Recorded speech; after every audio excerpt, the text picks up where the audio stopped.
بسم الله الرحمن الرحيم. اللهم انفعنا بما علمتنا وعلمنا ما ينفعنا. اللهم الهمنا مراشد امورنا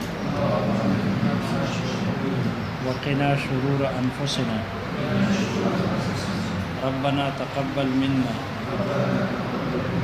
انك انت السميع العليم.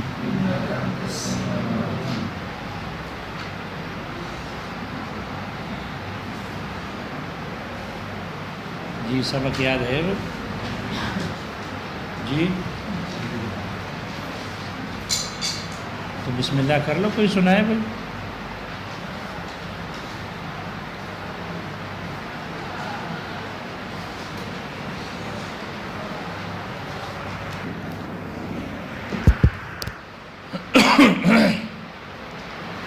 عام کا حکم یہ ہے، خاص اور عام کو بیان کر دیا اور اس کا حکم بیان کرنے. عام کا حکم یہ ہے انہ یوجب الحکم فیما یتناولہ قطعا و یقینا کالخاص فیما تناولہ. عام کا حکم یہ ہے کہ عام جن افراد کو شامل ہوتا ہے اس میں حکم قطعی اور یقینی طور پر ثابت کرتا ہے. یوجب الحکم، حکم کو ثابت کرتا ہے. فیما یتناولہ، جن افراد کو یہ عام شامل ہے سب میں حکم کو ثابت کرتا ہے. قطعا و یقینا، قطعی اور یقینی طور پر. کالخاص سے، خاص کی طرح. فیما تناولہ، کہ جن افراد میں خاص شامل ہوتا ہے، جن افراد کو جیسے ان میں حکم کو قطعی طور پر شامل ہوتا ہے اور قطعی طور پر حکم کو ثابت کرتا ہے یقینی طور پر، اسی طرح عام بھی جن افراد کو شامل ہوتا ہے تمام افراد میں حکم کو قطعی اور یقینی طور پر ثابت کرتا ہے. حکم کیا کرتا ہے؟ ثابت کرتا ہے. یہی مذہب ہے ہمارا احناف کا، برخلاف امام شافعی رحمہ اللہ کے، اس لیے کہ ان کے نزدیک عام قطعی نہیں ہے. شارح کہتے ہیں کہ یہاں پر مصنف رحمہ اللہ نے جو خاص کا حکم مستقل بیان نہیں کیا، عام کے ضمن میں بیان کیا، اور عام کا حکم مستقل بیان کیا. خاص کے حکم کی طرف کالخاص فیما تناولہ کہہ کر اشارہ کر دیا اور عام کا حکم مستقل ذکر کیا. وجہ یہ کہ خاص کے حکم میں اختلاف نہیں ہے، وہ متفق علیہ ہے کہ وہ قطعی ہوتا ہے. خاص کیا ہوتا ہے؟ خاص قطعی ہوتا ہے، اس کے حکم میں کسی کا اختلاف نہیں. اختلاف عام کے حکم میں ہے، تو جس میں اختلاف تھا اس کو صراحتاً ذکر کیا.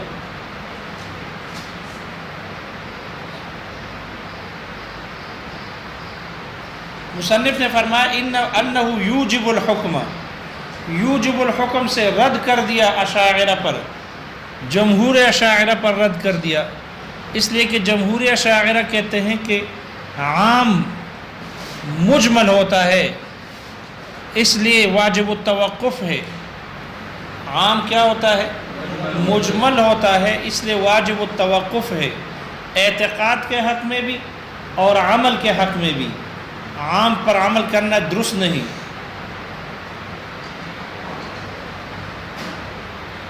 کیوں؟ دلیل ان کی یہ ہے، اس لیے کہ وہ کہتے ہیں کہ یہ جو عام ہے، ظاہر بات ہے عام جمع کا لفظ ہوگا یا مفرد کا لفظ ہوگا، مانن جمع ہوگا. تو اگر وہ عام جمع کا ہے تو جمع یا قلت ہوگا یا جمع کثرت ہے. جمع قلت 3 سے لے کر 10 تک یا 9 تک اختلاف ہے نحویوں کا، اور جمع کثرت 3 سے لے کر الی ما لا نہایت لہ، لا محدود عدد تک ہے. تو یہ حضرات کہتے ہیں اگر جمع کا لفظ آ گیا، رجالن آ گیا، تو اب ہم رجالن سے کون سا معنی مراد لیں گے؟ 3 لیں گے، 5 لیں گے، 6 لیں گے، 7 لیں گے؟ کون سا عدد ہم لے لیں کہ ہم کہیں کہ ہمارے پاس 5 آدمی آ گئے؟ اگر 5 مراد لیتے ہو تو 6 کیوں نہیں لیتے؟ اگر 6 لیتے ہو تو 5 کیوں نہیں لیتے؟ اگر جمع کثرت ہے، جاءنی المسلمون جمع قلت الف لام کے ساتھ، اور جاءنی مسلمون بغیر الف لام کی جمع کثرت میں چلا گیا،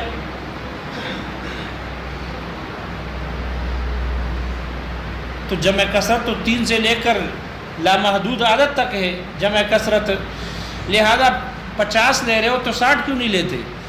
اور اگر 60 لیے تو 50 کیوں چھوڑے؟ ترجیح بلا مرجح لازم آتی ہے، ایک عدد کو لے کر دوسرے کو چھوڑنا، آپ نے ترجیح دے دی ایک عدد کو، حالانکہ جمع کثرت میں جیسے 50 داخل ہے، 40 بھی داخل ہے، 30 بھی داخل ہے، 3 بھی داخل ہے، تو آپ جب ایک عدد کو مراد لوگے تو اس کو ترجیح دینا لازم آئے گا بغیر دلیل کے، اور ترجیح بلا مرجح باطل ہے۔ اس لیے یہ جمہور اشاعرہ کہتے ہیں کہ عام اعتقاد کے حق میں بھی اور عام عمل کرنے کے حق میں یہ مجمل ہوگا، اس لیے مجمل واجب التوقف، تو یہ عام بھی کیا ہوگا؟ واجب التوقف ہے۔ سمجھ میں آ گیا؟ البتہ بعض مشائخ سمرقند کہتے ہیں، مشائخ سمرقند وہ کہتے ہیں کہ عقیدے کے حق میں اجمالی عقیدہ رکھا جائے گا کہ اللہ کی جو بھی مراد ہے اس عام سے اس پر ہم عقیدہ رکھتے ہیں، اجمالی عقیدہ رکھا جائے گا، تفصیلی طور پر متعین کر کے عقیدہ رکھنا اس کے حق میں توقف ہوگا، تفصیلی عقیدہ نہیں رکھا جائے گا، اجمالی عقیدہ رکھا جائے گا۔ البتہ عام کے تمام افراد پر عمل واجب ہے، تو عام پر عمل کرنا تو واجب ہے، لیکن اعتقاد کے حق میں اجمالی عقیدہ ہوگا، تفصیلی نہیں ہوگا، تفصیلی عقیدہ اس میں توقف واجب ہوگا۔ یہ بعض مشائخ سمرقند اس کے قائل ہیں۔ مصنف نے ان پر رد کرتے ہوئے کہا وَأَنَّهُ يُوجِبُ الْحُكْمَ، یہ حکم کو ثابت کرتا ہے، حکم کو موقوف نہیں کرتا، حکم کو ثابت کرتا ہے، ان پر رد کر دیا۔ اور ان کی دلیل کا جواب یہ ہے کہ عام اگر وہ جمع قلت کا صیغہ ہے تو وہ 3 سے لے کر 9 تک یا 10 تک ہے، تو ہم سارے مراد لے لیں گے، عام کے تمام افراد مراد لیں گے، اور اگر وہ جمع کثرت ہے تو ہم عام کے تمام افراد لے لیں گے، تو ترجیح بلا مرجح والی خرابی بھی لازم نہیں آئے گی، اس لیے کہ ہم عام کے تمام افراد لے رہے ہیں، تمام افراد مراد لے رہے ہیں، تو پھر جمع ترجیح بلا مرجح والا الزام بھی لازم نہیں آئے گا۔ اس لیے مصنف نے یوجب الحکم کہہ کر ان پر رد کر دیا، اور یہ کہا کہ یہ حکم کو واجب کرتا ہے، توقف نہیں ہے۔ اور یہ سمجھ میں آ گیا؟ فیما یتناولہ، جن جن افراد کو یہ عام شامل ہوگا ان سب میں حکم ثابت کرے گا۔ اس میں رد کر دیا، رد ہو گیا اس میں امام سلجی اور جبائی پر، امام سلجی اور جبائی معتزلی پر رد ہو گیا، اس لیے کہ وہ اس بات کے قائل ہے، وہ کہتے ہیں عام جن جن افراد کو شامل ہے سب میں حکم واجب ثابت نہیں ہوگا، بلکہ اگر وہ عام کا صیغہ لفظ کے اعتبار سے مفرد ہے تو مفرد ایک فرد کا شامل ہونا یقینی ہے، ایک سے زائد کا ہونا یہ ظنی ہے، یقینی نہیں، اور اگر وہ عام کا صیغہ جمع کا ہے تو پھر اقل جمع 3 ہے، اس لیے 3 کو تو شامل ہوتا ہے یقینی طور پر، مافوقت 3، اقل سے مافوق جو ہے وہ اس کو شامل ہونا یہ ظنی ہے، یہ کیا ہے؟ ظنی ہے۔ اگر وہ لفظ کے اعتبار سے مفرد کا صیغہ ہے تو وہ ایک کو شامل ہوگا، کیوں؟ اس لیے کہ یہ اقل فرد یقینی ہے، اس لیے کہ اقل فرد ما فوق العقل میں بھی شامل ہے، 2 میں 1 ہے، 3 میں 1 ہے۔ اب دیکھو 4 5 ہر ایک میں یہ اقل فرد 1 موجود ہے، لیکن 2 1 میں موجود ہے نہیں ہے۔ لہذا وہ یہ کہتے ہیں کہ جو عدد یقینی طور پر ثابت ہے انہی کو عام شامل ہوگا، انہی میں حکم کو ثابت کرے گا، اور جو یقینی نہیں ہے ان کو شامل نہیں ہوگا، وہاں توقف ہوگا جب تک کہ کوئی دلیل قائم نہ ہو ما فوق العقل پر، ما فوق العقل پر۔ اسی طرح اگر وہ لفظ عام جمع ہے لفظ کے اعتبار سے، تو اقل جمع 3 ہے، تو 3 کو تو یقینی طور پر شامل ہے، یہ اقل عدد ہے، اقل فرد ہے، اور اقل فرد کے جو مافوق ہے 4 میں 3 شامل ہے، 5 میں 3 ہے، 5 میں 3 ہے، 6 میں 3 ہے۔ معلوم ہے جو اقل فرد ہے یہ مافوق العقل میں موجود ہے، لیکن جو فوق العدد ہے مافوق ہے وہ عقل میں شامل نہیں ہے، اس لیے کہ 5 3 میں نہیں ہے۔ اس لیے یہ حضرات کہتے ہیں جو عدد یقیناً ثابت ہے اور وہ اقل عدد ہے، چاہے مفرد کا لفظ ہو یا جمع کا ہو، تو اس صورت میں ان کو تو عام شامل ہوگا یقینی طور پر، کیونکہ ان کا ثابت ہونا یقینی ہے، اور اقل فرد سے جو مافوق ہے اس کو شامل ہونا یہ ظنی ہے، اس لیے وہاں توقف ہوگا جب تک کہ کوئی دلیل قائم نہ ہو ما فوق العقل پر۔ اگر دلیل آگے قائم ہو جائے کہ یہاں رجال سے مراد 5 ہے، تو پھر وہاں اس وقت 5 مراد لیا جائے گا، وگرنہ اقل فرد مراد لیا جائے گا۔ یہ مسئلہ سمجھ میں آ گیا؟ یہ امام سلجی اور جبائی معتزلی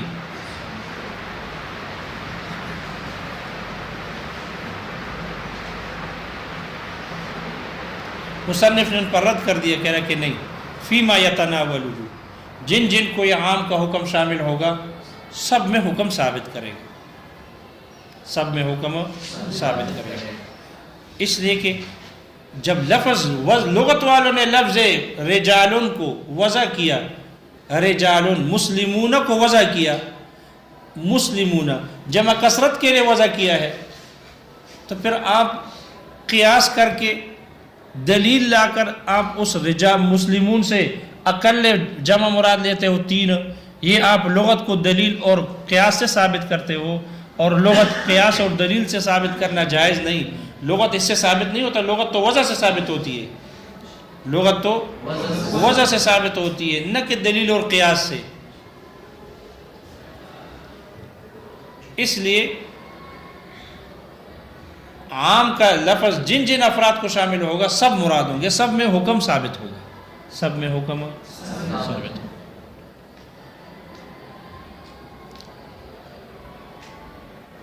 قطعا و یقیناً تمیز ہے، یوجب سے، یوجب الحکم حکم ثابت کرتا ہے، جن جن افراد کو شامل ہوتا ہے ان سب میں حکم ثابت کرے گا، اور یہ جو حکم ثابت کرتا ہے یہ قطعی اور یقینی ہے۔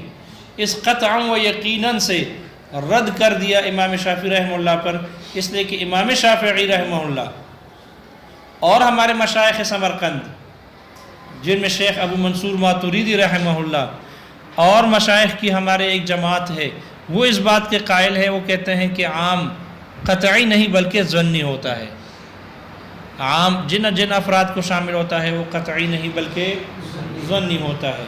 جبکہ ہمارے مشائخ میں جو مشائخ عراق ہے، شیخ ابو الحسن کرخی رحمہ اللہ، ابو بکر جساس، قاضی امام ابو زید، اور عامۃ المتاخرین کا ہمارا مذہب یہ ہے، وہ کہتے ہیں کہ عام اپنے افراد کو قطعی طور پر شامل ہوتا ہے، ظنی نہیں۔ تو قطعا و یقیناً کہہ کر امام شافعی اور اپنے مشائخ سمرقند پر رد ہو گیا، اس لیے کہ ان کے نزدیک یہ ظنی ہے، قطعی، اس لیے کہ امام شافعی رحمہ اللہ کا مشہور مقولہ ہے، اذ ما من عام الا وقد خص عنہ البعض، دنیا میں کوئی ایسا عام نہیں ہے کہ جن میں سے بعض افراد کو خاص نہ کیا گیا ہو، اور جب عام میں تخصیص ہوتی ہے، جب ہو جائے تو پھر وہ کیا ہوتا ہے، پھر ظنی ہوتا ہے۔ اس سے وہ کہتے ہیں جو بھی عام ہوگا اس میں ضرور تخصیص ہوگی، ہمیں معلوم ہو یا نہ ہو۔ ہم کہتے ہیں یہ دلیل جو آپ دے رہے ہو یہ دلیل ناشے، یہ آپ کا یہ شبہ ناشے من غیر دلیل ہے، یہ ناشے من غیر دلیل، بغیر دلیل کے پیدا ہوا شبہ ہے کہ ہو سکتا ہے اس عام میں تخصیص ہوئی ہو ہمیں پتہ نہ ہو۔ تو جو آپ یہ شبہ ظاہر کر رہے ہو یہ شبہ بغیر دلیل کے پیدا ہوا، اور ایسے شبے کا کوئی اعتبار نہیں جو بغیر دلیل کے ہو۔ ہاں اگر دلیل موجود ہے اس کی تخصیص پر تو ہم بھی کہتے ہیں پھر وہ عام قطعی نہیں بن بلکہ کیا بن جاتا ہے، ظنی بن جاتا ہے۔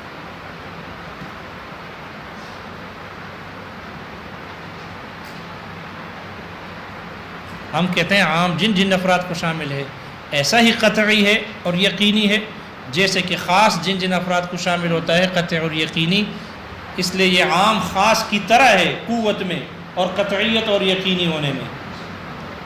یہی وجہ ہے ہم کہتے ہیں کہ عام خاص کے مساوی ہے تو عام کے ذریعے سے خاص کا نسخ جائز ہے، کیونکہ ناسخ کے لیے ضروری ہے کہ وہ منسوخ کے سے قوی ہو، اقوی ہو، یا کم از کم اس کے مساوی ہو، برابر ہو۔ اور عام کے ذریعے سے خاص کا نسخ جائز ہے اور ہوا ہے، جیسے کہ آپ پڑھ چکے ہو نور الانوار میں کہ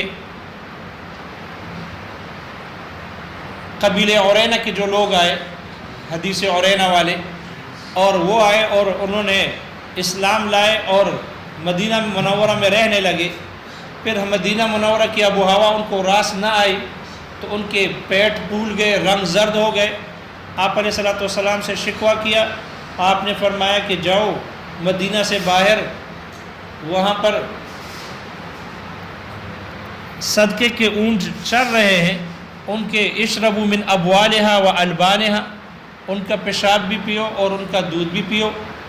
یہ لوگ گئے اور پی کر جب بیماری ختم ہو گئی، تندرست ہو گئے، ہٹے کٹے ہو گئے تو مست ہو گئے، اور مرتد ہو کر ان چرواہوں کو قتل کیا اور مسلح کیا اور اونٹوں کو ہکا کر بگا کر لے گئے۔ آپ علیہ الصلوۃ والسلام کو اطلاع دی گئی، آپ نے صحابہ کو ان کے پیچھے بھیجا، ان کو پکڑ کر جب لے آئے تو آپ نے ان کو وہی سزا دی۔ استدلال اشربوا من ابوالہا و البانہا سے ہے۔ یہی وجہ ہے امام محمد رحمہ اللہ نے فرمایا کہ بول ما یوکل لحمہ پاک ہے، جائز ہے، حلال ہے۔ بول ما یوکل لحمہ، ہر وہ جانور کی جس کا گوشت کھایا جاتا ہے اس کا پیشاب کیا ہے، حلال ہے۔ پھر ہندو پر کیوں اعتراض کرتے ہو اگر وہ کب پی کر بھی گائے کا پیتے ہیں؟ امام محمد رحمہ اللہ کے قول پر عمل کرتے ہیں، جبکہ حضرات شیخین کہتے ہیں کہ نہیں، بول ما یوکل لحمہ یہ مردار ہے، حرام ہے، الا ہے کہ امام ابو یوسف رحمہ اللہ تداوی کے لیے اجازت دیتے ہیں۔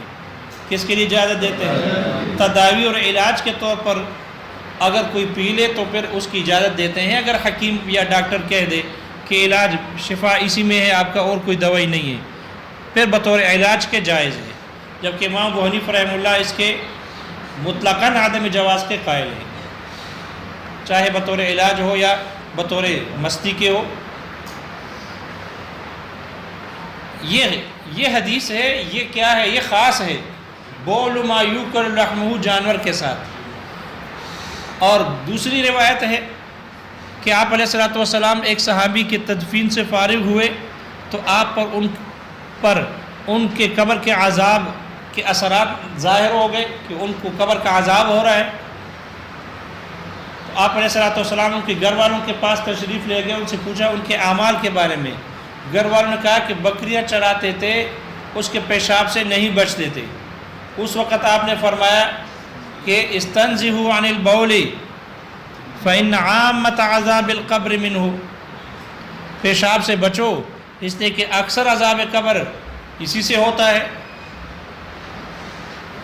یہ حدیث یہ بھی اگرچہ اس کا نزول کے شان نزول اور ورود کے اعتبار سے یہ بھی اگرچہ بول ما یوکل لحمہ جانور کے متعلق ہے، لیکن الفاظ عام ہے، الفاظ عام ہے۔ استنزہوا عن البول، بول مطلق ذکر کیا ہے، ما یوکل لحمہ ہو یا ما غیر ما یوکل لحمہ سب کو شامل ہے۔ تو اعتبار الفاظ کے عموم کا ہے، یہاں الفاظ عام ہے، اس وجہ سے اس کا اعتبار کیا، اس عام سے اس خاص کو کیا کر دیا؟ اس حدیث کے خاص کا تقاضا یہ ہے کہ پیشاب پاک ہو، اور اس حدیث کے عموم کا تقاضا ہے کہ ناپاک ہو، تعارض آ گیا، اس لیے اس عام سے اس خاص کو کیا کر دیا؟ منسوخ کر دیا، یہ ناسخ بن گیا۔ تو احناف کہتے ہیں دیکھو یہ خاص تو عام کی طرح قطعی ہے، یقینی ہے، اس سے خاص کو نسخ کرنا بھی کیا ہے؟ صحیح ہے، درست ہے۔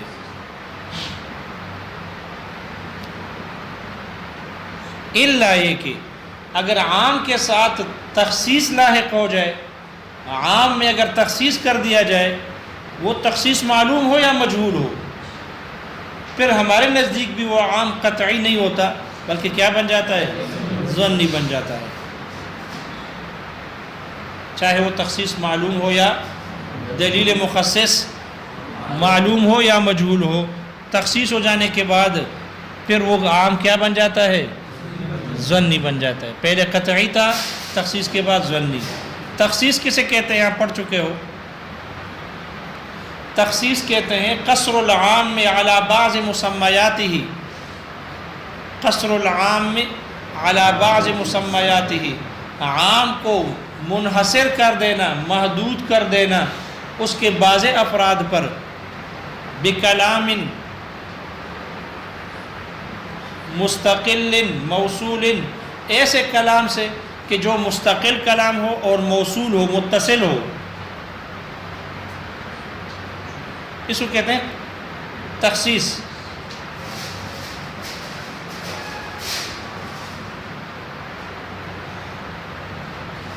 اس لیے دلیل مخصص کے لیے دلیل مخصص کلام مستقل ہونا ضروری اور موصولہ ہونا ضروری ہے، موصولہ ہونا ضروری ہے۔ لہذا ہم بھی کہتے ہیں اگر عام کے ساتھ تخصیص لاحق ہو جائے تو پھر وہ عام قطعی نہیں بلکہ ظنی ہو جاتا ہے، چاہے دلیل مخصص معلوم ہو یا مجہول ہو۔ جیسے کہ دلیل مخصص معلوم ہو، جیسے کہ اقتلوا المشرکین حیث وجدتموہم، اقتلوا المشرکین، مشرکین الف لام داخل ہے، جنس کی لے لو، استغراق کی لے لو، اور مشرکین جمع ہے، جمع کثرت ہے، لہذا تمام مشرکوں کے قتل کرنے کا حکم ہے۔ پھر دوسری جگہ فرمایا وَإِنْ أَحَدٌ مِّنَ الْمُشْرِكِينَ اسْتَجَارَكَ فَأَجِرْهُ، اگر مشرکین میں سے کوئی پناہ آپ سے مانگے، طلب کر لے تو ان کو پناہ دے دو۔ معلوم ہوا، ظاہر بات ہے جو پناہ مانگتا ہے تو وہ لڑائی کرنا چاہتا ہے، نہیں کرنا چاہتا، تو اس میں سے مشرکین میں سے مستامن کو نکال دیا، تخصیص کر دی، کیا کر دی؟ تخصیص کر دی، مستامن کو نکال دیا۔ لہذا جو جو نہیں لڑنا، مستامن معلوم ہے مجہول ہے، مستامن جو جو پناہ مانگ رہے ہیں معلوم ہے نا مجہول ہے، جو پناہ مانگ رہے تو معلوم ہے نا، لہذا مستامن ہے، پناہ جو مانگ رہے ہیں وہ معلوم ہے، دلیل مخصص معلوم ہے۔ ہم کہتے ہیں اب مشرکین کے قتل کرنا، اس میں تخصیص ہو گئی، جب تخصیص ہو گئی تو اب یہ قطعی نہ رہا بلکہ کیا ہو گیا؟ ظنی ہو گیا، یہ عام ظنی ہو گیا۔ ہو سکتا ہے ان مشرکین میں سے بعض اور کا خاص کیا جائے، اس وجہ سے مستعمل جو معلوم ہے اس میں علت نکالیں گے۔ کیا نکالیں گے؟ اس لیے کہ دلیل مخصص مستقل کلام ہوتا ہے، اور ہر مستقل کلام تعلیل کو قبول کرتا ہے، ہر مستقل کلام تعلیل کو قبول کرتا ہے۔ اس لیے ہم اس میں علت نکالیں گے کہ مستعمل کیوں نکل گیا، اس لیے کہ وہ لڑنا نہیں چاہتے۔ اس لیے ہم دیکھیں گے کہ جو جو لڑنا نہیں چاہتے، نہیں لڑ سکتے، ان کو عام مشرکین سے نکال دو۔ لہذا صبیان نکل گئے، نساء نکل گئے، اور بوڑھے نکل گئے، شیوخ اور معذور نکل گئے، اور ان کے علماء نکل گئے، ان کے دینی اشخاص جو ہوتے ہیں وہ نکل گئے، جو نہیں لڑنا چاہتے سب نکل جائیں گے۔ اب دیکھو عام میں تخصیص چل رہی ہے، خبر روایت سے بھی ہو سکتی ہے پھر، اور قیاس سے بھی ہو سکتی ہے، اس لیے کہ ظنی ہو گیا، اور ظنی سے ظنی میں تخصیص کرنا درست ہے۔ اور اگر دلیل مخصص مجہول ہو تب بھی وہ عام قطعی باقی نہیں رہتا بلکہ کیا ہو جاتا ہے؟ ظنی ہو جاتا ہے۔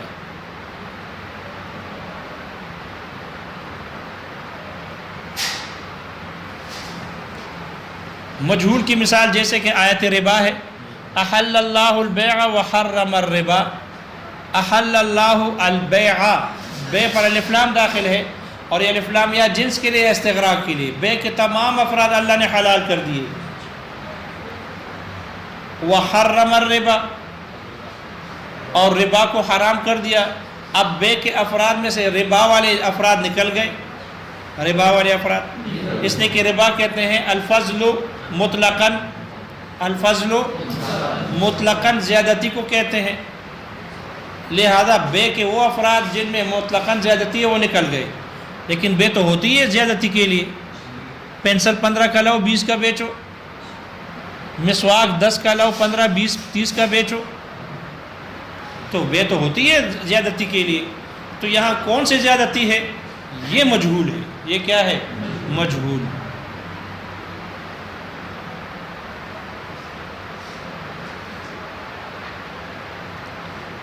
تخصیص ہو گئی، اگرچہ مخصص دلیل مخصص مجہول ہے، جب مجہول ہے پھر بھی یہ عام قطعی باقی نہیں رہتا بلکہ کیا بن جاتا ہے؟ ظنی ہو جاتا ہے۔ کوئی بات سمجھ میں آ گئی؟ پھر اس وقت جب دلیل مخصص معلوم ہو یا مجہول ہو، اس وقت یہ عام جو ہے، یہ عام یہ حکم کو ثابت کرے گا اس احتمال پر، اگر دلیل مخصص معلوم ہے تو اس میں تعلیل ہو سکتی ہے، اس میں تعلیل، اس دلیل مخصص میں تعلیل کی وجہ سے جن جن افراد کو شامل ہوگا حکم ثابت ہو جائے گا۔ یہ حکم کو ثابت کرے گا اس احتمال پر دلیل مخصص معلوم میں کہ وہ معلول بالعلہ ہو، اس میں تعلیل ہو، اور اگر وہ دلیل مخصص مجہول ہے تو پھر اس میں تفسیر کے احتمال کے ساتھ اس میں حکم کو واجب کرے گا، تفسیر کے احتمال۔ اب دیکھو دلیل مخصص معلوم تھی، مستعمل نکل گیا، دلیل مخصص معلوم تھی نا، مستعمل معلوم ہے، تو اس میں علت نکالی کہ مستعمل کو کیوں نکالا؟ لڑائی نہیں کرنا چاہتے، تو جو نہیں لڑ سکتے سب کو نکال دیا، لہذا یہ حکم کو واجب کرے گا عام کے باقی افراد میں، ظنی ہوگا، قطعی نہیں رہے گا، لیکن حکم ثابت ہو جائے گا۔ اور اگر دلیل مخصص مجہول ہے تو دلیل مخصص مجہول یہ تفسیر کا احتمال چونکہ رکھتا ہے، اس وجہ سے اس میں بھی حکم کو واجب ہوگا اور ثابت ہوگا۔ اس لیے جب آیت ربا مجہول تھی تو آپ علیہ الصلوۃ والسلام کی طرف سے تفسیر آ گئی، الحنطۃ بالحنطۃ والشعیر بالشعیر والملح بالملح والتمر بالتمر والذهب بالذهب والفضة بالفضة مثلا بمثل یدا بید والفضل ربا۔ اب دیکھو آیت مجہول تھی، تفسیر آپ علیہ الصلوۃ والسلام کی طرف سے آئی ہے، معلوم ہے مجہول ہے، 6 چیزیں معلوم ہے مجہول ہے، نام بھی گنے کہہ رہے پھر بھی مجہول ہے۔ اب دیکھو دلیل آیت مجہول کی تفسیر آ گئی دلیل مخصص معلوم سے، جو تفسیر آ گئی نا وہ تو معلوم ہے نا، پھر ہم اس میں علت دیکھیں گے۔ اس لیے فقہا نے اس میں علت ڈھونڈی کہ یہ 6 چیزیں کیوں حرام ہے، جب ان کا آپس میں ایک دوسرے کے ساتھ تبادلہ ہو، یہ 6 چیزوں میں ربا کیوں جاری ہوتا ہے۔ احناف نے قدر مع الجنس کی علت نکالی، شوافی نے مطعومات میں سے طعم اور ثمنیت نکالی، اور امام مالک رحمہ اللہ نے ادخار والاختیات اور اسمان میں سے ثمنیت ہے۔ دلیل مخصص دیکھو آیت ربا، یہ جو آیت ربا تھی وہ دلیل مخصص پہلے مجہول تھی، تو اس میں تفسیر کا احتمال تھا، تفسیر جب آپ کی طرف سے آ گئی 6 چیزوں کی تو وہ معلوم تھی، اور جو معلوم ہے دلیل مخصص چونکہ کلام مستقل ہوتا ہے، وَكُلُّ كَلَامٍ مُسْتَقِلٍ يَقْبَلُ التَّعْلِيلَ، اس لیے وہ تعلیل کو قبول کرے گا۔ جب تعلیل کر دی اس میں تو اس کی قدر مع الجنس نکالی، لہذا جہاں جہاں قدر مع الجنس ہوگی احناف کے نزدیک وہ عام کے افراد سے نکلتا جائے گا، بے کے افراد سے نکلتے جائیں گے۔ وہ ہے سمجھ میں؟ تو عام اپنے افراد میں حکم کو ثابت کرے گا اس احتمال پر اگر وہ معلوم ہے دلیل مخصص تو تعلیل کے ساتھ حکم کو ثابت کرے گا، اور اگر وہ مجہول ہے تو تفسیر کے ساتھ، اس کی تفسیر کا احتمال ہے کہ تفسیر ہو، اس کے ساتھ حکم کو ثابت کرے گا، کیونکہ جب تفسیر آ جائے گی وہ معلوم ہوگا، پھر ہم اس کی معلوم بالعلت کریں گے، اور جن جن افراد کو شامل ہوگا اس میں حکم کو واجب کرے گا ظنی طور پر۔ کیسے؟ ظنی طور۔ اور یہ بات سمجھ میں آ گئی؟ بس اتنی سی بات ہے، جیسے نور الانوار میں آپ پڑھ چکے ہو کہ یہ عام تخصیص کے بعد ظنی رہے گا یا قطعی، ظنی بنے گا یا قطعی ہی رہے گا، جیسے کہ تخصیص سے پہلے تھا۔ اس میں آپ 4 مذاہب نور الانوار میں پڑھ چکے ہو، 4 مذاہب نور الانوار میں پڑھ چکے ہو کہ آیا تخصیص ہو جانے کے بعد یہ عام قطعی ہی رہے گا جیسے پہلے تھا، یا ظنی بن جائے گا۔ پہلا مذہب جمہور احناف کا، جو مختار مذہب ہے، پسندیدہ مذہب ہے جمہور احناف کا، کہ تخصیص سے پہلے قطعی ہوتا ہے اور تخصیص کے بعد ظنی بن جاتا ہے، قابل استدلال ہوتا ہے، دلیل میں پیش کر سکتے ہیں، قابل استدلال ہے۔ یہی جمہور کا مذہب ہے، جمہور احناف کا، اور یہی مختار مذہب ہے۔ دوسرا مذہب شیخ کرخی رحمہ اللہ کا اور شیخ عیسیٰ ابن ابان رحمہ اللہ کا ہے۔ یہ دونوں حضرات کہتے ہیں کہ نہیں، عام جو ہے وہ قابل استدلال ہی باقی نہیں رہتا، تخصیص ہو جانے کے بعد وہ عام قابل استدلال ہی باقی نہیں رہتا، ظنی تو دور کی بات ہے۔ تیسرا مذہب بعض حضرات کا ہے، وہ کہتے ہیں کہ نہیں، عام تخصیص کے بعد بھی اسی طرح قطعی رہتا ہے جیسے کہ تخصیص سے پہلے ہے، عام تخصیص کے بعد بھی اسی طرح قطعی رہتا ہے جیسے کہ تخصیص سے پہلے ہے۔ اور چوتھا مذہب یہ ہے، وہ کہتے ہیں کہ اگر دلیل مخصص معلوم ہے تو عام اسی طرح قطعی رہے گا جیسے کہ پہلے قطعی تھا، اور اگر دلیل مخصص مجہول ہے تو عام ظنی بھی نہیں رہتا، قابل استدلال بھی نہیں رہتا۔ یہ 4 مذاہب ہے۔ تخصیص ہو جانے کے بعد عام قطعی باقی رہنے اور نہ رہنے میں، قطعی باقی رہنے اور نہ رہنے میں 4 مذاہب ہو گئے۔ جمہور کا مذہب یہ ہے کہ تخصیص سے پہلے قطعی، تخصیص کے بعد ظنی اور قابل استدلال واجب العمل، جبکہ شیخ ابو الحسن کرخی اور عیسیٰ ابن ابان رحمہ اللہ کا مذہب ہے کہ عام تخصیص سے پہلے تو قطعی تھا، تخصیص کے بعد یہ ظنی بھی نہیں رہتا، قابل استدلال بھی نہیں رہتا، واجب العمل نہیں رہتا۔ تیسرا مذہب بعض حضرات کا ہے، وہ کہتے ہیں کہ عام جیسے تخصیص سے پہلے قطعی تھا، تخصیص کے بعد بھی قطعی ہی رہے گا، واجب العمل رہے گا۔ اور چوتھا مذہب وہ ہے کہ عام اگر دلیل مخصص معلوم ہے تو جیسے پہلے قطعی تھا بعد میں بھی قطعی رہے گا، اور اگر مجہول ہے تو پہلے قطعی تھا اور بعد میں قابل استدلال ہی باقی نہیں رہتا، واجب العمل نہیں رہتا۔ یہ 4 مذاہب ہیں۔ راجح پسندیدہ مذہب جو جمہور کا ہے وہ ظنی رہتا ہے، وہ کہتے ہیں کہ یہ دلیل مخصص مشابہ ہے، استثناء کے بھی اور یہ ناسخ کے بھی مشابہ ہے، استثناء کے بھی مشابہ ہے اور ناسخ کے بھی مشابہ ہے۔ دیکھو جب دلیل مخصص معلوم ہو تو استثناء کی مشابہت کا تقاضا یہ ہے، جب مستثنی منہ معلوم ہو، مستثنی معلوم ہو تو مستثنی منہ میں حکم قطعی طور پر باقی رہتا ہے۔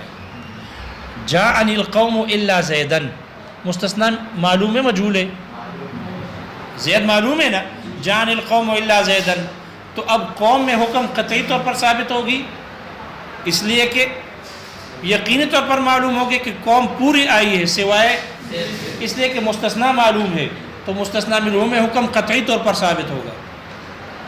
تو یہ جمہور حضرات کہتے ہیں جب دلیل مخصص معلوم ہوگا، دلیل مخصص معلوم ہے تو اس کی مشابہت استثناء کی رعایت کا تقاضا کرتے ہوئے تقاضا کرتا ہے کہ استثناء ہو جانے کے بعد عام اسی طرح قطعی باقی رہے جیسے پہلے قطعی تھا۔ عام اسی طرح قطعی باقی رہے جیسے کہ پہلے قطعی تھا.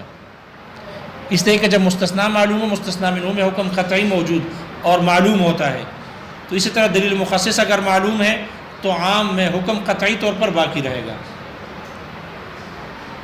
اور ناسخ کی مشابہت کا تقاضا یہ ہے اس لیے کہ جب دلیل ناسخ وہ معلوم ہو تو دلیل مخصص معلوم، دلیل ناسخ اگر معلوم ہے اور دلیل مخصص اور ناسخ اگر معلوم ہے تو دلیل ناسخ تو معلول بالعلت نہیں ہو سکتا، اس لیے کہ ناسخ جو ہوتی ہے اگرچہ مستقل کلام ہوتی ہے لیکن لا يقبل التعلیل، تعلیل کو قبول نہیں کرتا، وگرنہ پھر علت کی بنیاد پر نسخ لازم آئے گا، اور علت دلیل سے کم تر ہے اور کم دلیل سے اقوا دلیل کو، اضعف سے اقوا کو نسخ جائز نہیں ہے، اس لیے ناسخ معلول بالعلت نہیں ہوگا. لیکن دلیل مخصص اگر معلوم ہے تو معلول بالعلت ہو جائے گا، نہیں ہوگا. اور دلیل مخصص معلوم ہے لہذا اس نے عام سے افراد کو نکال دیے تو ہم اس کو معلول بالعلت بنائیں گے کیونکہ یہ کلام مستقل ہے، یہ معلول بالعلت ہو جائے گا. تو اب اس کی بنیاد پر ہم علت کی بنیاد پر عام سے کتنے افراد نکالتے جائیں گے، یہ مجہول ہو جائے گا. یہ کیا ہو جائے گا؟ مجہول ہو جائے گا. والمجہول لا يفید شیئا، والمجہول لا يفید شیئا. جب مجہول کسی کام کا اور فائدے کا نہیں، کسی حکم کو ثابت نہیں کرتا، تو اس کی جہالت کی وجہ سے، دلیل مخصص مجہول ہونے کی وجہ سے وہ عام بھی مجہول ہو جائے گا، اس لیے وہ عام قابل استدلال ہی باقی نہیں رہے گا. ظنی تو دور کی بات ہے، واجب العمل نہیں ہوگا. اب دیکھو استثناء کی مشابہت کا تقاضا یہ تھا کہ عام قطعی باقی رہے تخصیص کے بعد بھی، اور ناسخ کی مشابہت کا تقاضا یہ ہے کہ وہ عام قطعی باقی، ظنی بھی نہ ہو، واجب الاستدلال قابل استدلال ہی باقی نہ رہے. یہ اس وقت ہے کہ جب دلیل مخصص کیا ہو؟ معلوم ہو. تو استثناء کی مشابہت قطعیت کا تقاضا کرتی ہے اور ناسخ کی مشابہت اس کی قابل استدلال بھی نہ ہونے کا تقاضا کرتی ہے. اور اگر دلیل مخصص مجہول ہے، اگر دلیل مخصص کیا ہے؟ تو استثناء کی مشابہت کا تقاضا یہ ہے کہ وہ عام قابل استدلال ہی باقی نہ رہے. کیوں؟ اس لیے کہ جب مستثنیٰ مجہول ہو تو اس کی جہالت یہ مفضی ہو جاتی ہے مستثنیٰ منہ کی جہالت کی طرف، لہذا دونوں ناقابل استدلال رہتے ہیں. مستثنیٰ منہ میں حکم ثابت نہیں ہو سکتا. جیسے کوئی کہے جاءنی القوم الا بعضا، جاءنی القوم الا البعض یا الا بعضا، میرے پاس قوم آئی بعض نہیں آئے. اب وہ بعض کون ہے؟ معلوم ہے مجہول ہے؟ مجہول ہے. اس لیے قوم کے ہر فرد میں احتمال ہے کہ ہو سکتا ہے یہ آنے والے میں ہو سکتا ہے کہ یہ نہ آنے والوں میں ہو. تو مستثنیٰ کی جہالت، یہ مستثنیٰ منہ کی جہالت کی طرف مفضی ہو جائے گی اور وہ بھی مجہول بن جائے گی. والمجہول لا يفید حکما. اس لیے مستثنیٰ کے ساتھ مشابہت کا تقاضا یہ ہے کہ اگر دلیل مخصص مجہول ہو تو وہ عام قابل استدلال ہی باقی نہ رہے. اور ناسخ کی مشابہت کا تقاضا یہ ہے، ناسخ کی مشابہت کا تقاضا یہ ہے کہ وہ عام قطعی باقی رہے. کیوں؟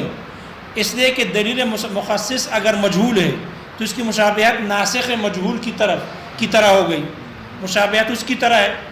اور جب ناسخ مجہول ہو، ناسخ کیا ہو؟ تو ناسخ مجہول کسی حکم کو منسوخ کر سکتا ہے؟ جی، ایک حکم نازل ہو گیا لیکن وہ حکم خود مجہول ہے تو وہ کسی سابقہ حکم کو منسوخ کر سکتا ہے؟ لہذا جو ناسخ مجہول ہوتا ہے وہ خود ساقط ہو جاتا ہے، وہ خود ساقط، اور جو منسوخہ حکم ہے وہ اپنے حال پر باقی رہتا ہے. تو اس ناسخ مجہول کے مشابہت کا تقاضا یہ ہے کہ اگر دلیل مخصص مجہول ہے تو ناسخ کی مشابہت کا تقاضا یہ ہے کہ یہ دلیل مخصص خود ساقط ہو جائے اور عام اپنے حال پر کیا ہو؟ قطعی باقی رہے، قطعی باقی. اب دیکھو دونوں کی مشابہت ہے، دلیل مخصص کی مشابہت استثناء کے ساتھ بھی ہے اور ناسخ کے ساتھ بھی ہے. معروف اور مجہول میں اس وجہ سے جمہور حضرات نے درمیانے راستے کو اختیار کیا بین کو، اور یہ کہا کہ دونوں مشابہتوں کی رعایت کرتے ہوئے کہا کہ تخصیص سے پہلے تو قطعی رہتا ہے، تخصیص کے بعد ظنی بن جاتا ہے اور قابل استدلال رہتا ہے، واجب العمل رہتا ہے، واجب العمل رہتا ہے۔